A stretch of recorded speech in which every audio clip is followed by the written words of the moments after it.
Welcome to Resilience in the Round, a brand new podcast from the UK Resilience Academy. This show is all about bringing people together as part of a wider national resilience conversation. Over 6 30-minute episodes, we'll be welcoming a range of guests into the round to talk about the structures they work in, share some of their stories, and discuss solutions for strengthening societal resilience together. Well, welcome to Resilience in the Round, where we're talking about resilience systems, sharing stories, and discussing solutions for strengthening societal resilience together.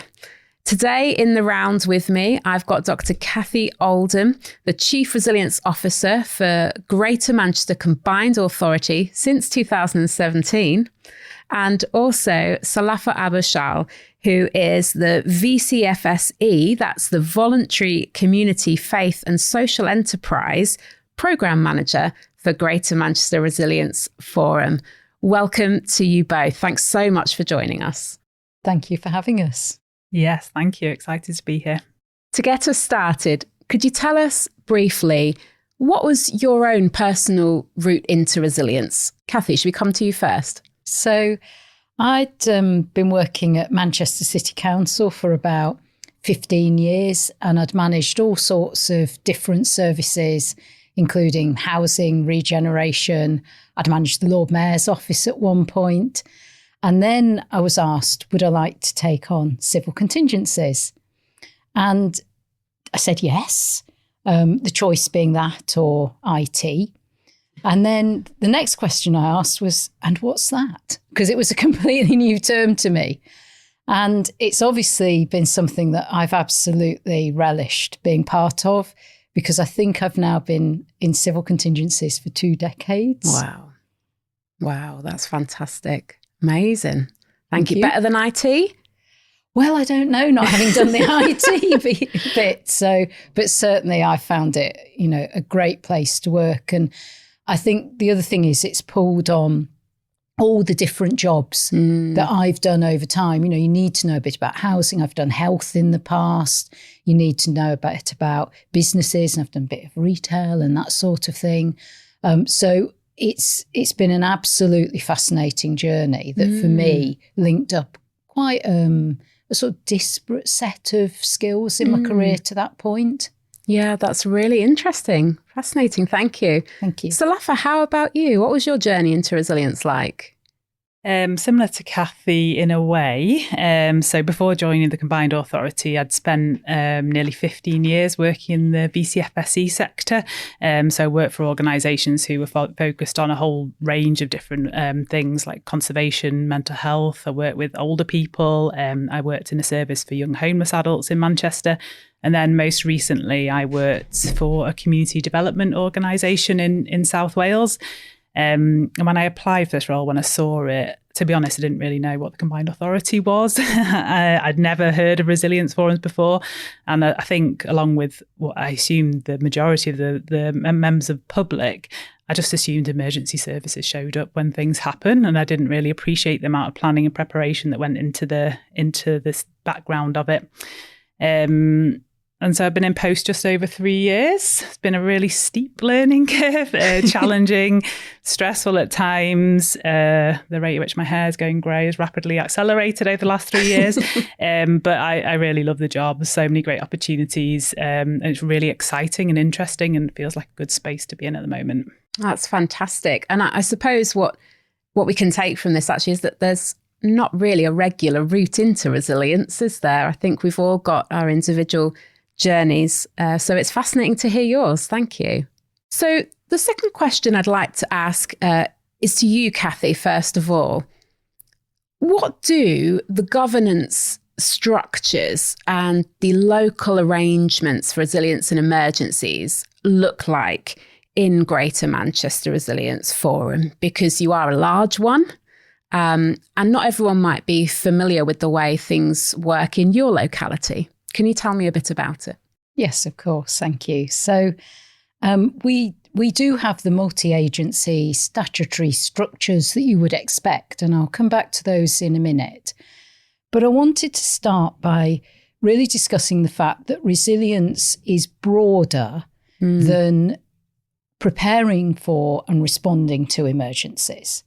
So for me, it's always had a dimension of place building. So, how we design and shape our places to offer good housing, resilient infrastructure, economic opportunities. And it's also about social resilience in our communities. So it's about the social agendas that the combined authority pursues. So, for example, the Mayor has a priority around living well, which is really a prevention agenda, so preventing ill health, promoting well-being, enjoying life, having purpose, having a say in local decisions. And so our local resilience forum, the Greater Manchester Resilience Forum, really picks up on those threads. And I would say it sits in an ecosystem, if you like, of system-wide governance structures. So we've got representatives in the Greater Manchester Resilience Forum sitting on groups such as the Economic Resilience Group or the Strategic Infrastructure Board or the Natural Capital Group or the Digital Infrastructure Group. And it's a recognition that all of those parts of what the combined authority and our partners do has a role to play in resilience. And then just turn to the local resilience forum itself. It probably has, I would say, the same structures as many of the local resilience forums around the country. We've got a strategic board. It's supported by a senior management group. And then that receives reports, commissions work from a whole series of topic-based working groups. So we've got one looking at risk plans, training and exercising. So very much the topics you would expect us to be looking at. And then we also, again, similar to, I think, many other areas, convene and enable specific sectors to be represented in an effective way at the Resilience Forum through what I would call sector groups. So we've got the Local Health Resilience Partnership, bringing together health colleagues from across Greater Manchester. We've got a local authority chief officers group, because we've got 10 local authorities. So that enables a smaller number of people to represent the local authorities at the Resilience Forum. And then we have a group that enables the voluntary and faith sectors to be represented effectively at the forum. And that's actually where I'd like to hand over to Salafa, if that's okay, yes, to tell us a little bit more. That's great. Thank you, Kathy. Thanks, Kathy. So we have a VCFSE forum, which provides that sort of sectoral representation for the VCFSE sector. And that means that our partners in the sector are directly involved with the work of the Resilience Forum. We try and make sure that we've got sectoral representation in all the groups that Kathy mentioned as well. So making sure, again, that the VCFSE sector's got a voice throughout our governance structures and the opportunity to influence and contribute to the work of the Resilience Forum. We've got a real range of partners in our VCFSE forum. Many are sort of specialist crisis response organisations like British Red Cross, Mountain Rescue, Islamic Relief, RAINET, just to name a few. And I think most resilience forums have some kind of relationships with similar organisations who do incredible work across the UK. And we absolutely see that collaboration as vital. In Greater Manchester, and I'm sure also in many of the other areas, we've learned from past emergencies that those strong local partnerships are also essential to the work that we're doing. So resilience and response looks really different in each community, not just in Manchester, but across the UK. So those local partnerships are key to making sure we respond in ways that meet the specific needs of each area and each community. We're really fortunate. We've got a really strong VCFSE sector in Manchester. We've got networks like 10GM. We've got a VCFSE leadership group. We've got Voluntary Sector Northwest, all of which kind of working to amplify the sector's voice in policy discussions and making sure that the needs of communities are reflected in the decisions we make. We're part of the Combined Authority, which puts us in a really positive position. The Combined Authority are absolutely committed to working alongside the VCFSE sector as equal partners. and absolutely recognising its critical role in decision making, delivering services and shaping policy. So Kathy mentioned Live Well, which is a real whole system approach to tackling inequalities, improving health and social outcomes. These are lots of the factors that we know affect a community's ability to be resilient. So as Kathy mentioned, resilience isn't just about reaction or response. It's about sort of shaping those places that we live, the services that we rely on, and the support systems that help us navigate challenges. And LRFs take really different approaches to try and tackle the ways in which we embed some of these wider resilience building initiatives into their work, which sometimes doesn't feel like a totally natural fit into the structures that we have. Some LRFs have VCFSE forums like we do, or community resilience working groups. Some have equalities panels, some have human aspects groups. There's a whole different range of ways in which we kind of engage with those broader themes. For me, I think the really important thing is about how we create an enabling environment for these groups to be able to kind of progress, thrive, influence, and how we build sort of support for that to really be embedded into the wider work of the LRF. It's really interesting, isn't it? Because as you've both highlighted, it's not just about the response. It's so much broader, the structures, the work that goes on behind the scenes. Salafa, from your work, do you have some examples of some of the solutions that you've tried to put in place and are working on at the moment to help foster this community or societal resilience? Yeah, thank you. I think we've got some really exciting projects that we've been involved with, and we've got some really exciting projects coming up over the next year or two. I suppose I think it's useful for me when I was thinking about societal resilience, and I suppose I went back to thinking about the release of the UK Resilience Framework, which really highlighted the need for a whole of society approach to resilience. And it said that resilience is a whole of society endeavour, which is a big statement, and we must be more transparent and empower everyone to make a contribution. That's big. Yeah. Response is and always will be at the heart of what LRFs do. Me and Kathy have had lots of conversations about this. But the shift towards societal resilience encourages a broader, I suppose, more proactive approach, focusing on some of those long-term solutions and addressing factors that impact communities' ability to be resilient beyond just emergencies. I suppose the difficult part, the challenging part, is turning the idea of societal resilience into something that's tangible. Like, what does it actually mean to people? Yeah. So it's one thing to talk about resilience in society, but how do we make it something that our local communities can take hold of and really act on? So how do we empower everyone to take action? Again, it's a really big ask. So when I started this role, I felt like I didn't have many places to turn to or learn from. There was some really good international practice happening, but it felt like kind of the UK voice was quite quiet in the space. And then slowly roles like mine started to emerge, and I was so relieved to sort of connect with other people that were leading practice in the area and to have a group of people to talk through these big ideas with. That community is made up from all sorts of people from rural, urban areas. We've got different risk profiles, and the people that are leading the work have got a real different set of skills, which I think we've kind of heard about, that range of skills that you need. We're all just kind of trying out different ideas and trying to learn and share with each other, testing new things and new approaches to kind of really grab onto what societal resilience means in each place. So thinking about practical examples, we've been really fortunate to receive some funding pots which have allowed us to work in different ways with new partners and to explore what societal resilience means to us and our communities. So one of those projects was Project Heatwave. That was a project where we collaborated with one of our local infrastructure organisations, Salford CVS, where we explored what a VCFSE system of support for older people in extreme heat could look like.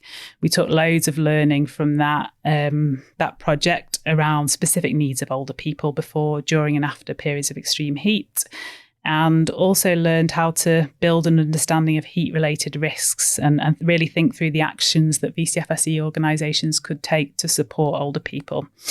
So we're now continuing to work in that space, looking at co-producing comms around heat risk and looking at how to sort of make sure that message about how to stay safe in heat really lands with older residents. We've also got a couple of new projects starting this month, which is exciting. One of those is the Inclusive Resilience Pathways project, which is funded through our successful application to MHCLG's Innovation Fund. So that project is focused on ensuring that resilience efforts are truly inclusive, which again is a really big ask. But we'll be working to engage with groups whose voices have not always been front and centre in resilience planning. Really trying to give them the opportunity to share their needs and perspectives and ensure that they're reflected in the planning and response strategies that we take on as an LRF. The second project is our Faith and Resilience Youth Project, which again, we've received funding from a slightly different pathway from the Cooperative Council's Innovation Network. So that project will be looking to bring together young people from diverse faith communities. We'll be exploring how past crises have shaped their communities and really look at the role of faith and young people in resilience and try and sort of develop practical solutions. So the projects have given us a really great opportunity to work across different areas. So seeing how resilience fits into the broader work of the combined authority and our different directorates like Safer, Stronger Communities, Environment, Public Service Reform and Equality. So thinking through that sort of broad agenda and broad themes. The short-term funding can be absolutely brilliant. It can help spark innovation, ideas, and we've been fortunate enough to get these opportunities. But I think long-term funding would really allow us to build resilience into our sectors. It'd allow a bit more time for co-producing meaningful solutions, and it would allow time to build those strong relationships and tackle issues around capacity and capabilities in all of our sectors. That sounds incredibly busy, yeah, but incredibly valuable. Really fascinating work. Kathy, turning back to you, having looked at the local level, I'm also aware that Greater Manchester is part of the International Resilient Cities Network. So actually zooming up from local to global now, are there some initiatives that you're involved in with that enable more of that learning and strategic prevention or sharing of good practice in terms of the approaches to societal resilience?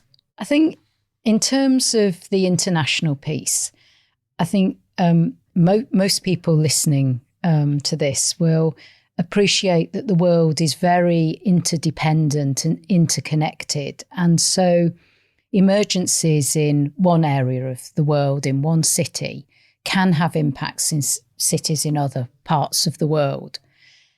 And so we find it's really beneficial and important to share ideas between cities. And I've heard today's world characterised as tuna. So turbulent, uncertain, novel, ambiguous. And so because it's changing rapidly, that means that as resilience professionals, we need to be very agile and work with communities to adapt to that changing world. And one of the opportunities we've had is to work with the Resilient Cities Network and the Z Zurich Foundation to have a project in Greater Manchester called Resilience for Communities, or R4C, put a new acronym in there. And there are 9 cities around the world who are working on a 3-year project to co-design solutions with communities. So it stretches right from the global into the local. And we're looking particularly at the challenges that climate change brings us. So for us, it's a $1 million programme, and we're working with 2 communities. So Edgeley on the edge of Stockport Town Centre, and also Higher Folds in Lee, which is near Wigan. So both of them have identified a hazard that particularly might affect that community in climate change. So for Edgeley, it's heat and the stress that heat might bring to that community, and they've already experienced that. And for Higher Folds, it's flooding. And again, already Higher Folds has experienced flooding, and climate change suggests that may only get worse. But I think, as Zalafa and I have both been saying, as well as thinking about the hazard that you might face, we think that resilience includes strengthening a community's coping capacity, if you like, to be able to deal with whatever shocks they experience. So for us, this is also about harnessing opportunities. It's about looking at where we can build skills. It's about building social connections and giving voices to communities.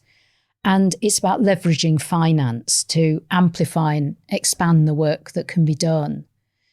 So in Edgeley, we've opened a resilience hub. Now, it's a term that's used to describe a lot of things at the minute. This is about a derelict building that's been brought back into use. It's connected to surrounding green spaces, and it's a place that can foster connections between local people. It's a place where the community can work with other stakeholders to think about climate change and what might be done to build for the future.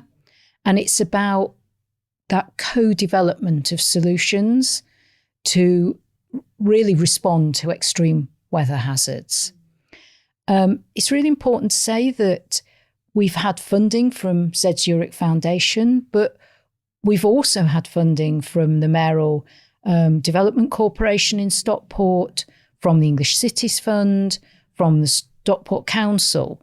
So in a way, once we started to talk about resilience, we started to talk about climate change, and the community started to articulate what they wanted to do and their ideas, we were able to pull in other funding to support initiatives on the ground. That Resilience Hub, there's a community group forming around that, and we'd really like to support that group to become sustainable and have the funding that it needs moving forwards. If we look at Higher Folds, inevitably it looks a bit different. And they're the solutions I talked about flooding, and they're going to look at understanding how water moves around the area. So many people on the call will know that flooding's not just about the local brook. It can be about groundwater, it can be about sewage overflows, it can be about a whole range of different causes. We're looking at a nature volunteering programme. We're looking at natural flood management, and we're looking at sustainable urban drainage. And at the same time, of course, There's more.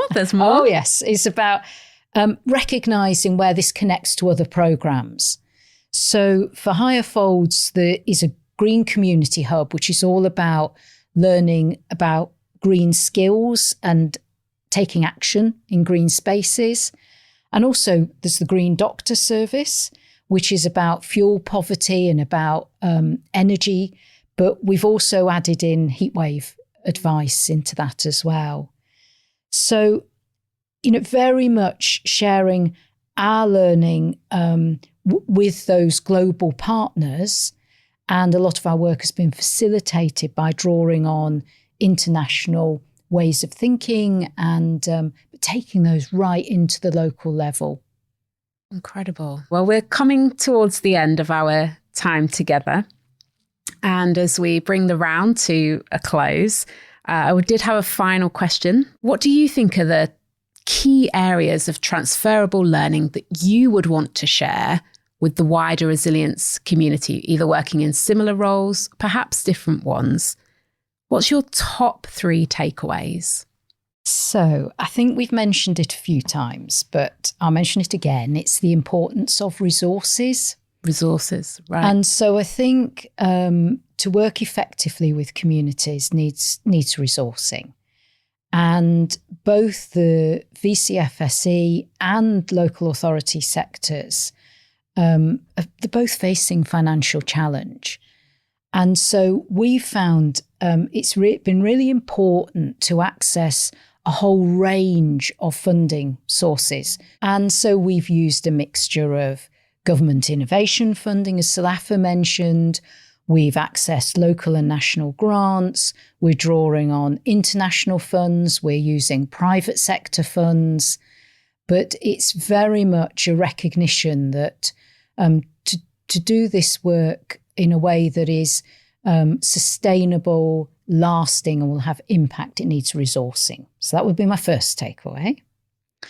My second would be that for me, resilience, it's a journey. So, we sometimes start very small and then see where that takes us. But it's one that connects policy agendas. So we mentioned when we started about the Mayor's Live Well project, and it's about recognising the contribution that resilience makes to that, and that if people experience emergencies, then it's really important that they're prepared and that they've got the things in their life that they need to be able to come through the other side. So it's very much a journey for us, and it's a journey for the people that we work with. And I think in Edgeley, they talk about resilience promoting fun, trust, and skills. Brilliant. Love that. And that is an amazing journey that's Edgeley and Stockport are going on. So, and I think my third point is that perhaps self-evident, but resilience is everyone's business.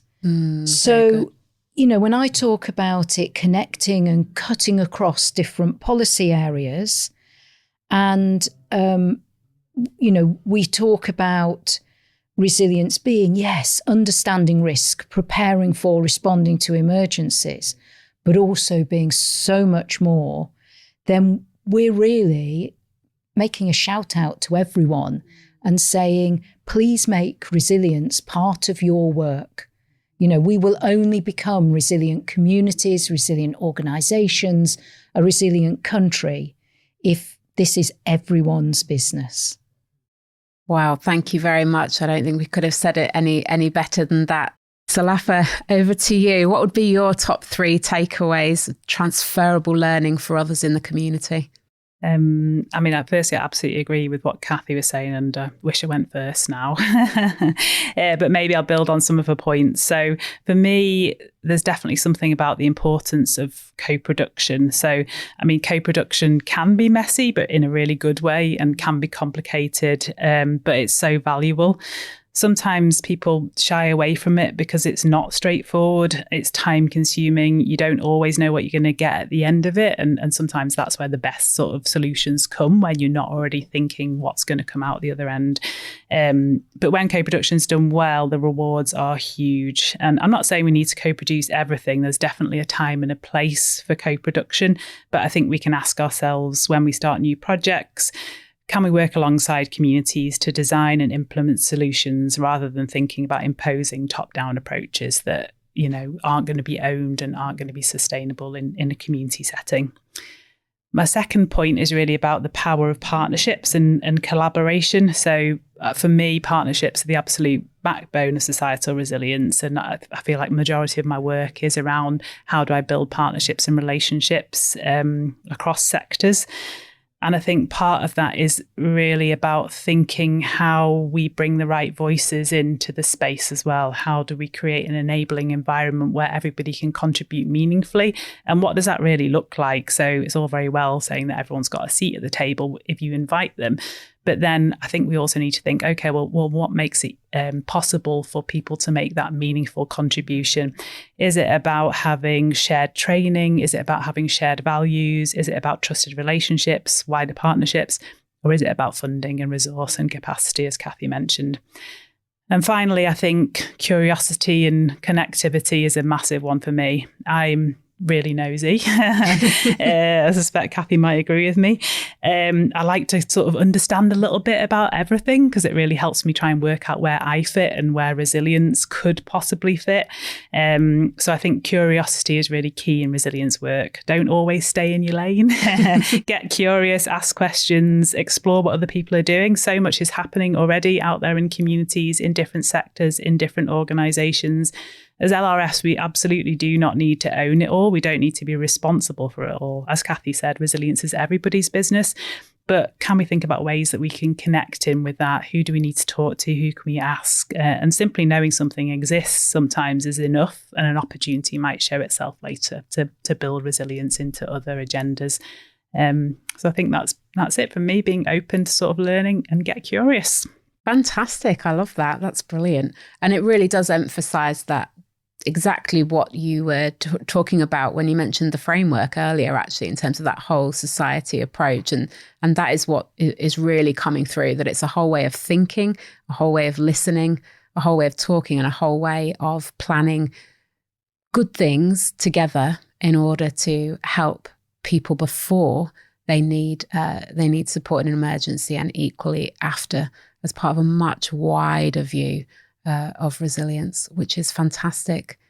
Well, thank you so much to you both, Kathy, Sulafa, for your time, for your expertise, for sharing your stories, for talking about some of the structures and also some of the solutions that you're working on here in Greater Manchester. It's been a pleasure to have you. Thank you very much. I think it's been our pleasure to be here as well. Thank you. Absolutely. Thank you for having us. This podcast was brought to you by the United Kingdom Resilience Academy, UKRA.